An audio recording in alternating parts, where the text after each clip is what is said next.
This is Josiah Plays Dungeons & Dragons. This is the Shattered Crown, 5th edition Dark Sun D&D campaign, DM'd by Scito Optionum. And we are going to do a very special session, a short session probably, as we're working on our character generation stuff with a fancy narrative system developed by DM Scito. Here we go. Here we go. All right. Tim stepped away to have a drink. Oh, are you back? Yep, I'm here. Okay. All right, so you done the intro? Yes.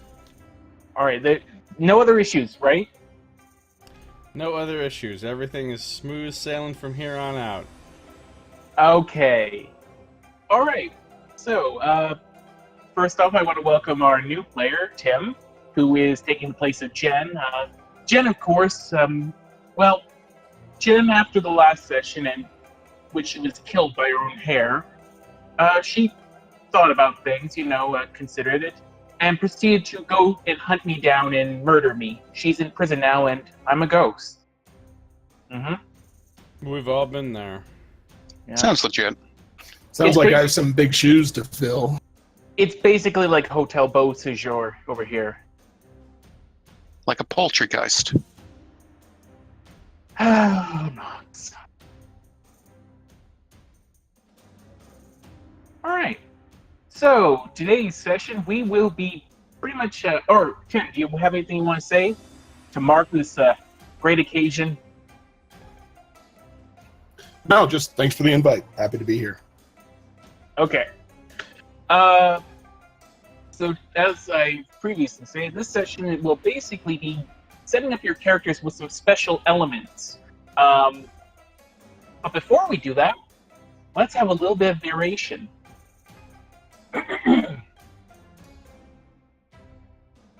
Hello. Was I sleeping again? I didn't see you arrive. Or did I come to you? You must forgive me. My memory is imperfect at the best of times. A consequence of, trying to forget, I suppose. Never mind me. You must want a reading, then. Of course. 'Tis no trouble. Many seek the cards because they want to know what has happened, what's happening, and what will happen. Where you are in fate's weave, as it were. And of course, that's a very valid question to ask. Hell, you don't know how many times I ask myself where I am. And, quite frankly, the furthest most can read into the cards. But they are so much more than that. Here, let me show you. Okay, that was just the opening intro, so now we can actually start this. Narrative elements, yeah. Okay, so first off, for some descriptions here, I can continue to read it in said voice, or I can just read it as normal. Which would you prefer? Whichever's easier on you, man. Or are you saying something about having a sore throat? No, I don't think I'm gonna have one, but I had one before because I was voicing an extreme. That fucking dwarf. Whichever one's harder on you. Yeah, I'm good with either. No, All right, I like the voice. Yeah, it's a good accent. Okay, we'll stick with the voice then. All right. So the way this will work is that for the first two, each of you will pick two cards.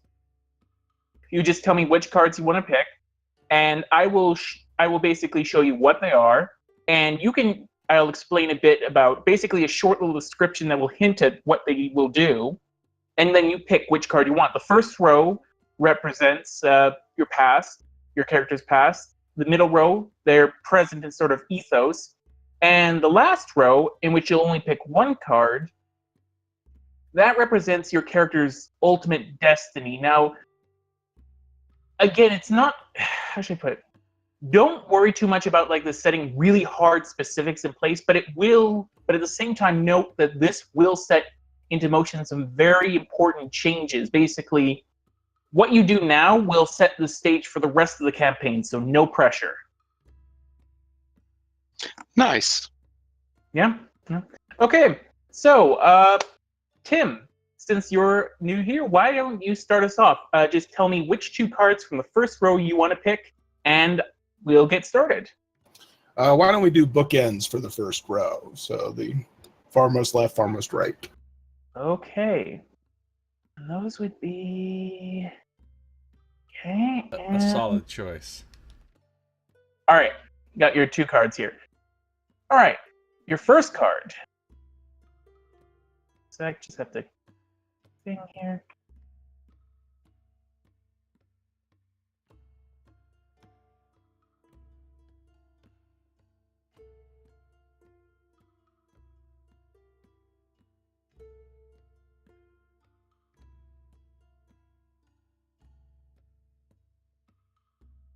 All right, can you see the card? The magician, yeah. All right, first narration, go. The magician. Those that draw the magician have a past marked by great accomplishments and will, but have to cope with seduction and manipulation by forces both within and without themselves. And your second card.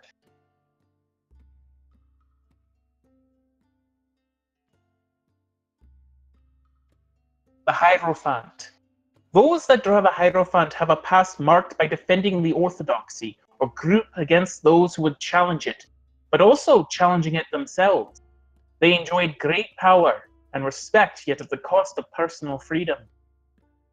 So, between those 2 cards, which one do you want? I'll stick with the magician. Okay. Hierophant out there. We have the magician for Tim. Let me just going to mark each of these with everyone's color so I can keep it straight. More like Bierophant. Nice. All right. That will be Tim. Okay. Nox, you're up. Or wait, let me make sure I set up a list. Yep, Nox. Okay. You're up. Okay, I will take 2 and 4. All right. 2 and 4. And those cards are... All right. First card.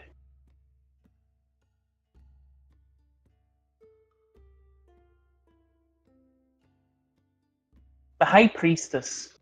Those that draw the High Priestess were born with great knowledge and intuition, but much of the ability to tap into these things is locked away within. These things, however, are invaluable to them, as those with hidden agendas have and will obstruct their path. Essentially, the answer is inside of you the whole time with this card. Okay. All right, and your second card. Also, it has something to do with BJs. Apparently. Oh, I forget what the hell that particular. I think it's something to do with this temple. I think I think that's supposed to be in the original actual tarot. I mean, I've rewritten the descriptions of all these to fit it with the lore of Athos, but and in fact, as we go along, you'll unlock more of these descriptions of the various things. But I'm pretty sure that's representative of Solomon's temple, which apparently had BJs in it. I don't know.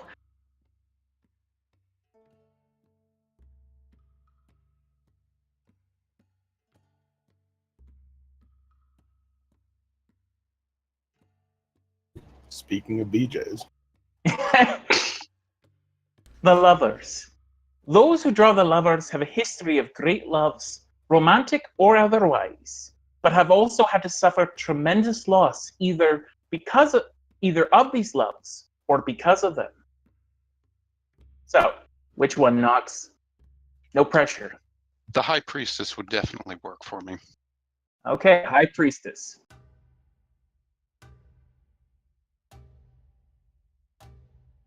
Scandalous selections for Nox. Okay, Highly scandalous. and Josiah, for this one, you will have the 2 that are left over. I'm having a hard time deciding which cards I want with all these choices that are left to me. You'll get the dregs and you'll like it. I guess I'll Well, try out number 3 and number 5. That's why I had everyone on a rotating thing, so basically everyone gets the dregs once. Okay, and your cards are...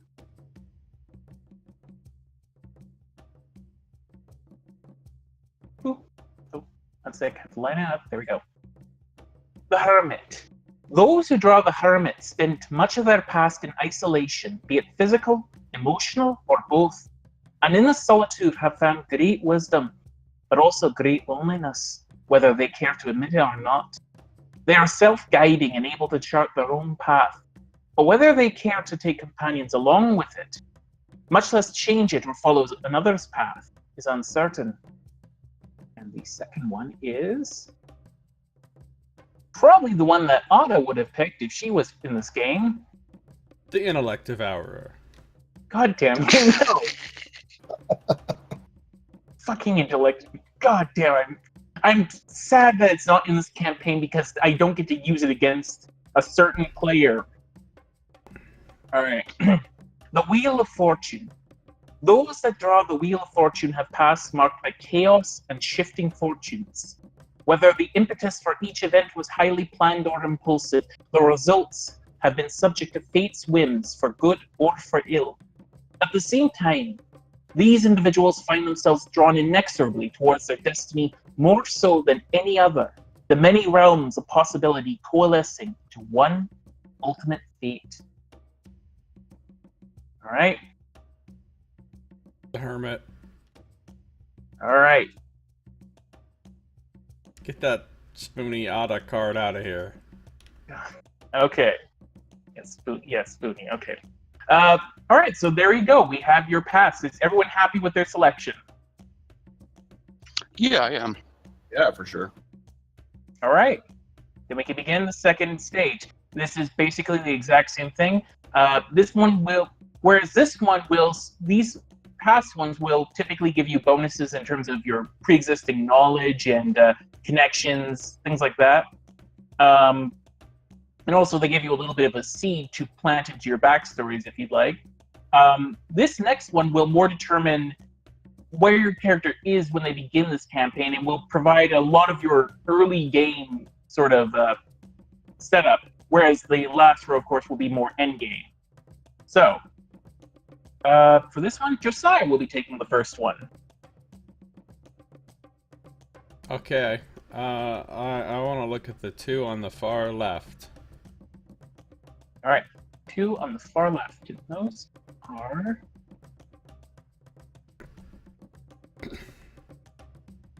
Okay. Oh, you made the gen choices on this one. The Lord of the Edge. Basically, yeah. All right. So these two, right? Yeah. All right. So the cards you drew were, first one is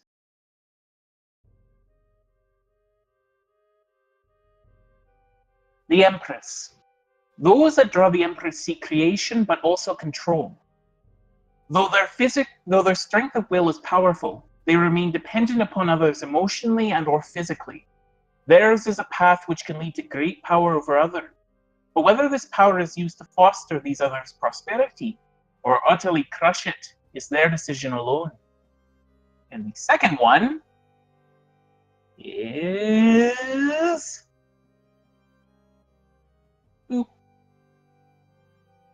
Death.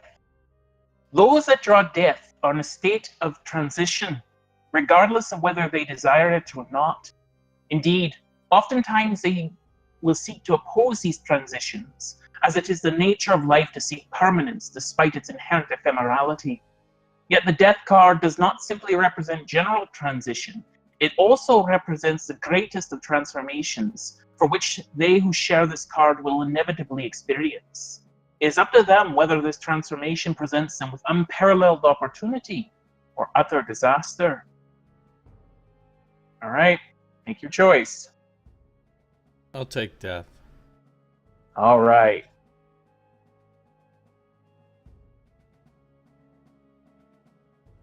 And the next person to go is Knox. Okay, I will take number 4 and number 6. Okay. Let's see what those ones are. Oh, God damn it. Okay. Sorry, don't let that. Oh, Jesus Christ. This one. Okay, first one.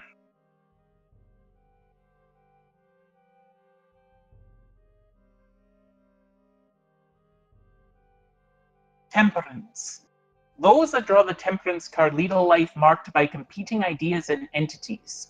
Theirs is perhaps one of the most difficult to navigate, as it requires them to seek true balance and thus to shun many of the extremes of life. Yet they will also find themselves with an incredible insight as well as a connection to the ethereal and the natural, which few can match. And the other one, which of course Knox will be the one to pick this one. God damn it, Knox. Nice. Ooh. The Chariot. Those that draw the Chariot possess great power of will, but also the ability to focus this will to achieve and control specific outcomes, no matter their complexity. Like those who draw the Empress, such individuals are powerful forces of creation. At the same time, when unforeseen events derail carefully laid plans, they are susceptible to losing both control and their direction, becoming emotionally unstable and even destructive. So I'm going to take a wild guess as to which one you're going to want here, but go ahead. Yeah, I gotta go for the Chariot. Yep, okay. There you go. There's your Chariot. Is that chariot being pulled by sphinxes? It sure is. All right, Tim, and you get the dregs this time. You Right. get dregs. You get dregs, and so you get. Well, actually, it's not dregs, honestly. Again, I tried to give all these cards pretty good things, and every one of you has basically gone. Actually, these are some of my favorite ones in terms of what they'll do. So, yeah, this. So you got.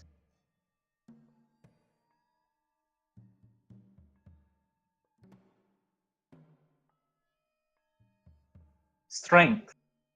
Those that draw strength possess a resilience of mind and body, unlike others, as well as a force of being that can overwhelm or subdue. Yet they also must grapple with self-doubt and their passions overwhelming their self-discipline.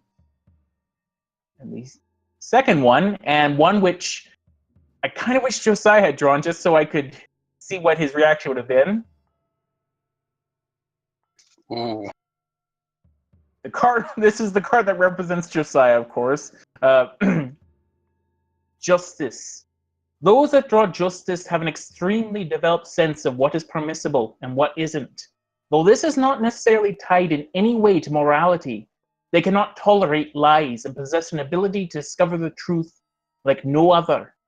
They must also contend with how they dispense justice, thus struggling constantly with accountability and the lack thereof in their actions, as well as strict adherence to their sense of justice, instead perpetrates what is unjust. So, make your choice. This is a tough one.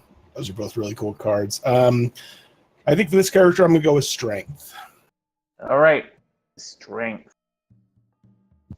The interesting thing about that pair is that in tarot lore and that kind of thing between different decks, the numbers for strength and justice, they often swap positions. So they're, in a sense, interchangeable among decks. Oh, I didn't know that. Yeah, some have like 8 as strength, and some have 8 as justice, or 11 strength, 11 justice, that kind of thing. Huh. Hashtag fungible fates. All right. And now we have the final round. This represents the...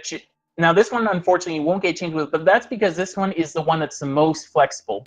And it will, around the end game, when we're talking about the powerful boons and whatnot, this is where you get into the really strong shit. So, yeah, this will have a pretty huge impact near the end of the campaign.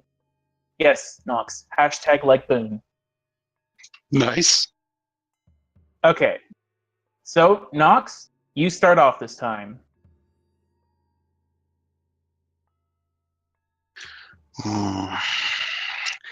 Okay, number 2. Number 2, middle one. Good choice. The card that you picked is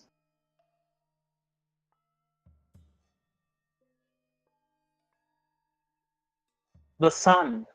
Those that draw the sun are destined to guide Athos like as no other, leading its people into a new tomorrow after our darkest night. Thus it is they who will protect the people and lead them to prosperity, or scourge them and drive them back into darkness. That one will be Nox. Why does the sun have a gingerbread man on the back of a donkey? It kind of does look like that, doesn't it? It's actually supposed to be a very androgynous baby, apparently. Why The does it sun have is a a naked pederast. boy? Huh? Why does it The have sun is a naked boy? pederast, it looks like. Yeah, Yeah, yeah. it kind of is. It is kind of. It's the scandalous sun. It's a sun gnif. Oh, Nox. Okay, so there we go. That's going to be Nox, is right there. So he is the sun. But will he be the dark sun? Da-da-da-da. Ooh. All right, Tim, you're up next. I will go for the right one. Wait, did I not set? One second. I think I may have not set this up right because I think. Yeah, I didn't set this up right because actually Josiah never got to go first, and he was supposed to for one of these. Oh crap! No, I went first for the Oh second yeah, that's row. right. You did for the second one. Yep, yep. Yeah, I think it's because I went second in both of the others, so no one else could be, went second Yeah. kind of thing. Okay, so which one did you say? The one on the right. Okay. So you drew the one which I'm kind of glad Nox didn't draw because he would be making endless puns. Moon. Yeah, let me just get it about the same size. All right. The moon. Those that draw the moon are fated to dispel the illusions and uncover the mysteries of the world. Yet they are the most capable of creating illusions and concealing truths. Thus it is they who may free the people of Athos from illusion and fear, or envelop them in it utterly. That leaves one last one. So, Josiah, do you have your choice ready? I'm gonna go with the number one there. Okay. Number one. Number one is Some people are celestial. Didn't pull the Earth card. all right. The star. Those that draw the star are fated to serve as a beacon to the peoples of Athos, providing them social and spiritual succor. Thus it is they who have the greatest ability to provide hope and inspiration to its people, or alternatively, to crush their spirits and consign them to despair. And these represent everyone's characters. And so later, I will basically be telling you how each of these things will modify your characters and the specific bonuses that you'll get. I haven't set that up ahead of time because I didn't want to give just static bonuses that would then might be useless to your characters if you pick them. So they'll change based on what you guys end up thinking of doing, and they'll fit in that way. Makes sense. The bits that you already read to us, are those written down somewhere? I will send out an email with all that. Okay. I'll also probably put it on Roll20 as well. Okay, so that represents all those. Yeah. So Tim has the Magician, Strength, and the Moon. Nox has the High Priestess, the Chariot, of course, and the Sun. And Josiah has the Hermit, Death, and the Star.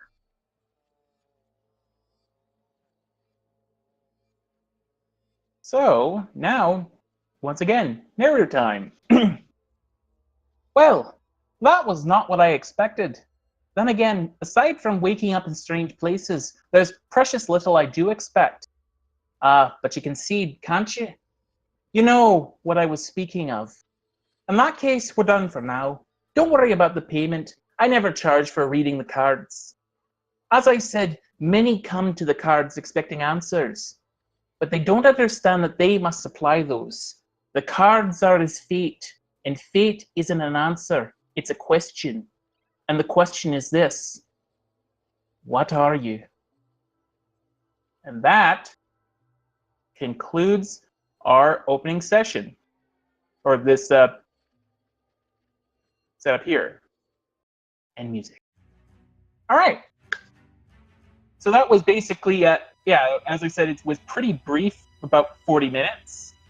And that about finishes it for now. So now we can talk about a bit more in detail about how these will affect your characters and things like that if you guys want. But that pretty much finishes all we need to really record.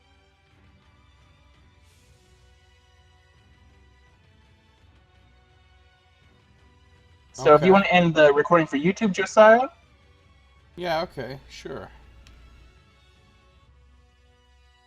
And, do we have an idea when we're going to do the next, session of actual play? As soon as you guys have your characters ready and you want to start, we can start.